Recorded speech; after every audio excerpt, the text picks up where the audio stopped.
One would almost forget that there is also other lore besides cards and cinematics. I didn't expect this though. But don't worry, we are not getting too far away from the cinematics. Because as I mentioned in the video where we explained the Double Cross cinematic, Riot released a story on Universe that is a prequel to what happened there. So if you are interested in why did Miss Fortune try to capture TF and Graves, and what was the deal with the Sea Witch, this video is for you. The story is told from Graves' point of view, and he starts by giving us some context, by summarizing what happened in Bilgewater last time he was there.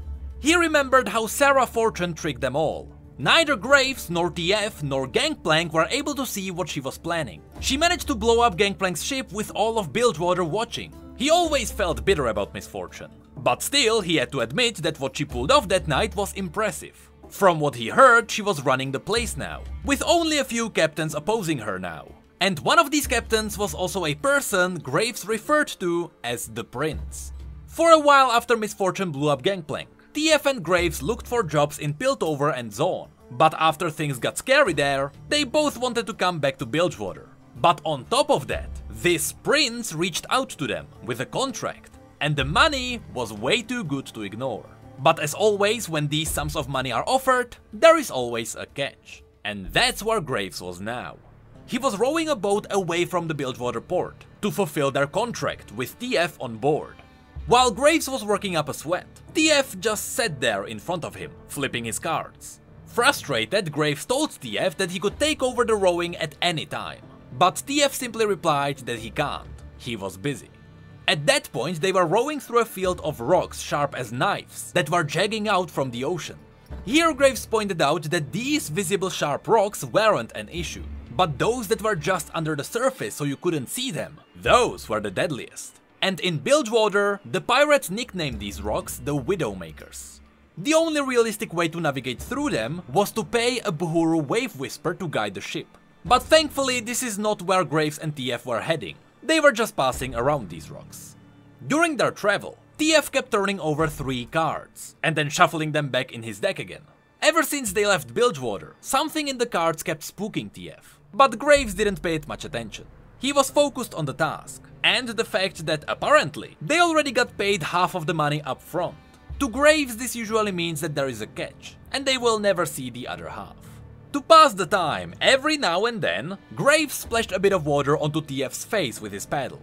It was supposed to look like an accident, but TF knew he was doing it on purpose, and it infuriated him. It could be because TF's clothing was quite expensive, and he didn't want to get it wet, but it was more because even though TF was one of the river folk, and he spent half of his life in Bilgewater, he still couldn't swim.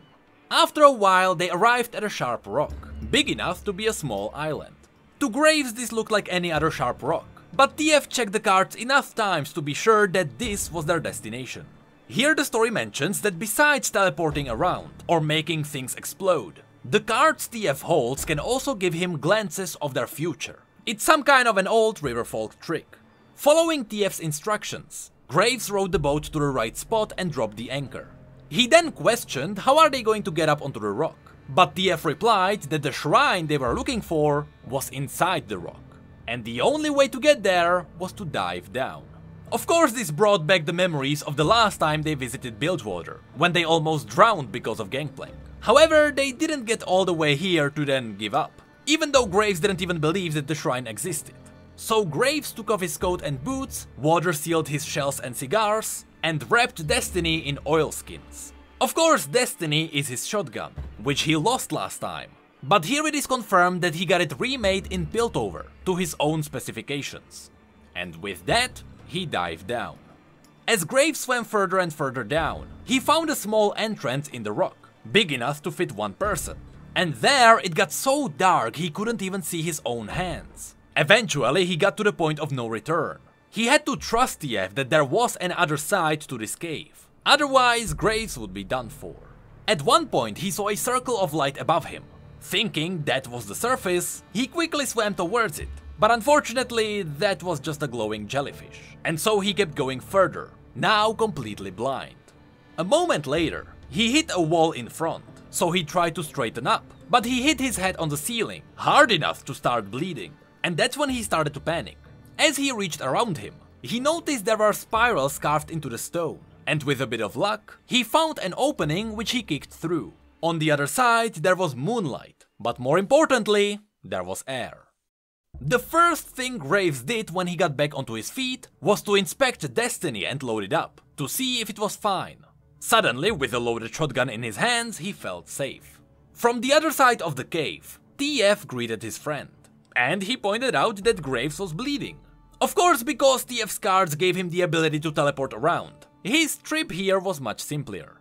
As the two looked around, they noticed all the Buhuru carvings on the walls, with a lot of them picturing serpents. And they instantly realized where they were.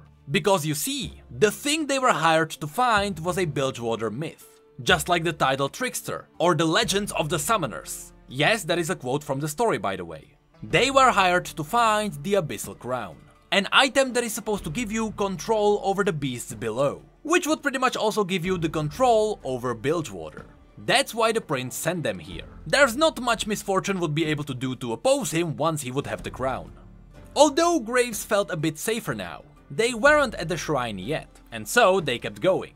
TF found a small crack in one of the walls. Since he was a skinny man, it was easy for him to fit through. But Graves was a bit more robust, and so he swore a lot as he squeezed in. On the other side, the two were hit with a wave of horrible smell that made their eyes water. It reminded them of the slaughter docks, which smelled like rotting fish guts. The room they were in now was a bit bigger than the last one, although it was a lot darker here, and the entire place was filled with random junk. But even here, there were more serpents carved into the walls. Graves then realized that all of this junk wasn't washed up here. Someone had to bring it here. And it even seemed like there was some kind of a system in all of this hoarding. There were barrels and boxes, chests and nets, fishing tackle and rusted harpoons, lengths of long rotted rope, piles of shells and stones that were arranged in strange stacks, and jars of fetid liquid and god knows what else were lined up on crude shelves made from driftwood. There was also a rusted anchor leaned against the wall, and even one of the mermaid decorations which the ships have on the front. But among all of this garbage, in the far end shadows of the cave, there was something that piqued their interest. It was an altar that was made to look like it was a swarming mass of sea serpents, and it was surrounded by hundreds of unlit candles. This is what was known as the Abyssal Shrine. Being very superstitious, TF was struck by awe, and he started walking towards it. His partner followed him slowly, scanning the shadows. Graves hit a heartbeat when he noticed an old woman laying on a rocky shelf nearby. She was on her back, with her hands clasped in front of her, like she was a statue of the dead. In fact, looking at her rotting clothes and the color of her skin, Graves wasn't sure if she wasn't already dead. He then pointed the woman out to TF, and he waited to see if the woman woke up at the noise. But nothing happened. TF suggested that perhaps they should leave her be, and so the two started searching for the crown. At one point, the woman snorted, and Graves turned towards her with his shotgun ready. At least now they knew she was alive. But again, she didn't even move, and so they continued their search. Graves then stepped on something that moved, and it even made a muffled shriek. Upon closer inspection, they realized there was another person buried in all the junk. It was a sailor that obviously hadn't eaten in a good while, and he had a rusted shackle locked around his leg that was connected to the nearby wall by a chain. The sailor asked the two to get him out of there. Just like them, he was sent here to find the crown, but now he was about to be used as a sacrifice. As the sailor panicked, he started getting louder, but a quick slam on his head with the butt of Destiny gave him a nice long sleep. Graves then turned around to check the situation, but the woman still hadn't moved an inch. Now when they had the chance to inspect the sailor silently, they noticed that he had a pair of pistols tattooed on his chest, which meant that this fellow was one of Misfortune's men.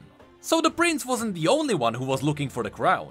Graves then realized that if the woman was able to overpower one of Misfortune's sailors, either she got help that could be nearby, or there was something unusual about her. Graves then started feeling uneasy about this entire situation, and he wanted to leave. But since they were so close, he gave TF a chance to search for a little longer.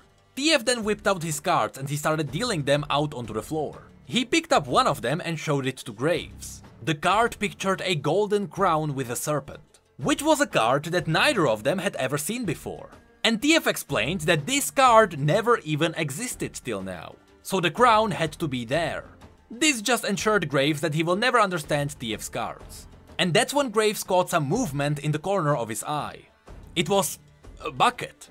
Now Graves had seen a lot in his life, but he had never seen a bucket acting sneaky.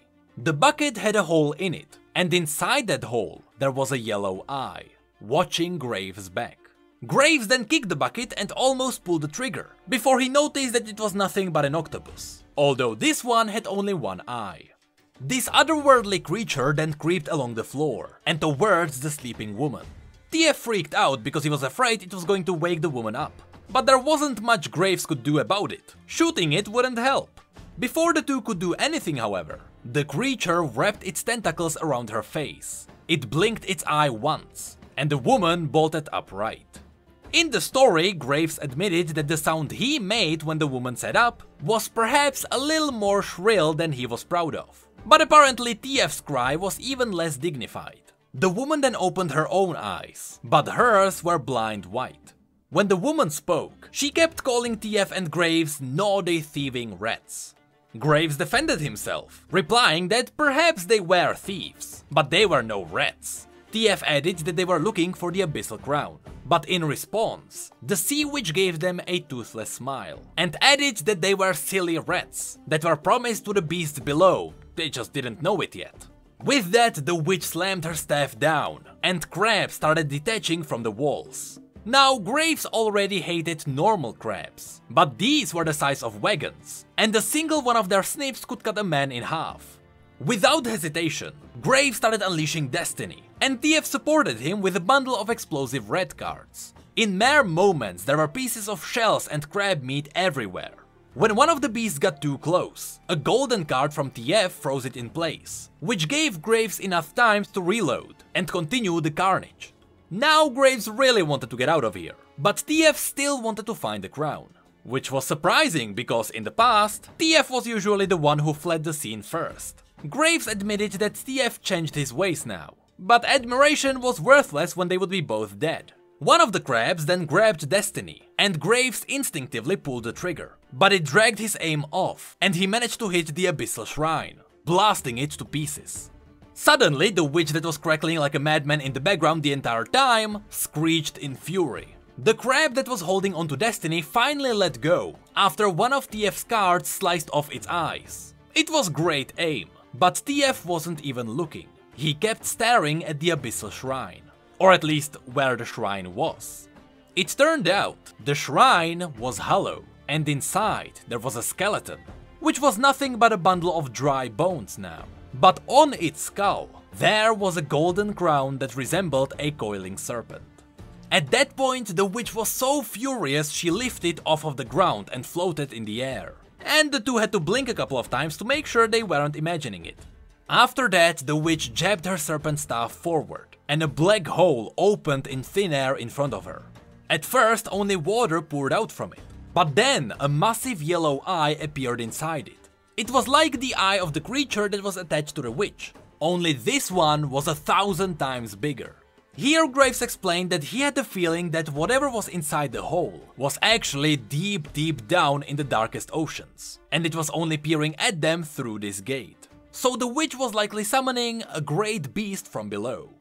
A moment later, the eye disappeared, and instead the giant tentacles started lashing out. Graves blasted one of them clean off, while the other one grabbed one of the crabs and pulled it back inside. There was a short pause, during which Graves shouted at TF to grab the crown. Then the eye reappeared, only this time it was staring at TF. But Graves started waving his hands to draw its attention towards him, and that's when one of the tentacles wrapped around him. The beast started pulling Graves inside the hole, but he still managed to lift up Destiny and point it at the eye. This is when Graves realized that the beast had a little bit more intelligence than your average sea monster. Because right as it saw Destiny, the eye moved away, but not fast enough. Graves still squeezed the trigger in time to hurt the beast badly, and he could hear and feel its pain as it released him. Graves then quickly hurried to TF, who was now holding the crown. Now was their time to escape. The water kept pouring in, and the cave was now flooded knee-high. On top of that, the captured sailor woke up, and he now stared around, terrified. What's worse, even as the room was being flooded, he remained chained to the wall. The least Graves could do for him was to give him a chance to fight, and so he pointed Destiny at the chains and pulled the trigger. But nothing happened. Water got into the shooting mechanism, so Destiny was bricked. Graves then apologized, and together with TF they started running. In the middle of all of this chaos, TF threw the crown to Graves, which is something Graves didn't expect. TF did it because he figured Graves would like to keep it in sight. After all, Twisted Fate was kind of famous for fleeing with the loot, but Graves just threw it back with the words, "I trust ya." More or less.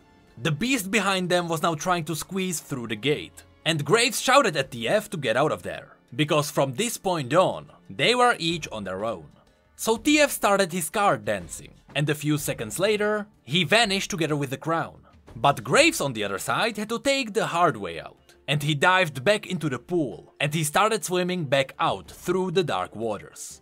On the other side, TF was already waiting for him on their little boat, and the moment he saw Graves reach the surface, he dragged him up, and together the two started rowing away as fast as possible. But before they could get anywhere far, they saw a ship waiting for them on the horizon. It was the Ascended Empress, the ship of the prince who was obviously eager to get his hands on the prize. Within minutes, the ship was right up next to their little boat, and the prince's men started pulling TF and Graves on board. Apparently, the prince claimed to be a descendant from the lost rulers of Shurima, which was apparent from the gold paint on his face. Thankfully, the prince always paid well, and so even here he threw a bag of gold in front of Graves, before TF handed over the crown. With a grin, the prince then placed the crown on his head, and he shouted at the oceans to command the great beasts from below. While everyone was paying attention to the prince, Graves looked at TF and nodded at their boat. Moments later, before anyone bothered to look away from the Shuriman ruler, TF and Graves were gone. Graves admitted that he didn't really believe the crown would work, and the best thing for them was to stay away when the prince realized this too. And just in case it would work, that would be an even better reason to stay away. Still, to the surprise of both TF and Graves, on the horizon, they saw the biggest monster they had ever seen rise up from the ocean, about 100 feet next to the Ascended Empress. They could even make out the little prince on his ship, with his hands in the air. To Graves, this was peculiar, and all he let out was, "Huh," while TF was straight up frozen in fear, with his mouth wide open. Almost lazily, the beast reached out with its tentacles, and it swallowed half of the ship together with the prince. And just like that, all evidence of the Ascended Empress ever existing were gone in the matter of seconds. And Graves finished this adventure with the closing statement, "Huh." There was a moment of silence before the two realized everything that just happened. And they decided to go for a drink once they would get back to the port. In the very last scene of this story, we get a shot of Miss Fortune, who was approached by the Sea Witch. The witch was offering her a pile of gold and artifacts, alongside one of her own men, in exchange for 2 rats that were promised to the beasts below. And that's where the story ends. And that's how we got to the cinematic. Even though this story wasn't really pushing the lore forward, there was a lot of details here that make sense only when you read it the second time. For example, the reason why there was all this junk inside the cave was probably because it got there when the witch was opening up the gates. When you open up a portal to the bottom of the ocean, obviously every now and then you also let all the rubble to fall in. That is probably why there were all of the ship parts. But the other thing I really liked in this story was all the setup surrounding the Buhuru sea witches and the sea monsters. Perhaps the void isn't the only eldritch corrupting thing in the oceans. And maybe the sea monsters are quite smart, and they could be another threat to Runeterra. I mean, we already have quite a few threats, but an ocean threat is new, right? I know. You don't really care, because all you want to know is the other eldritch horror we have now. I swear I'll get soon to him. We used to do news as well, you know? Hey, did you know that we have social media and Twitch where we talk about other League facts and stories? And did you know that we have need mugs and shirts too? The links to all of that will be below. And as always, thank you, come again.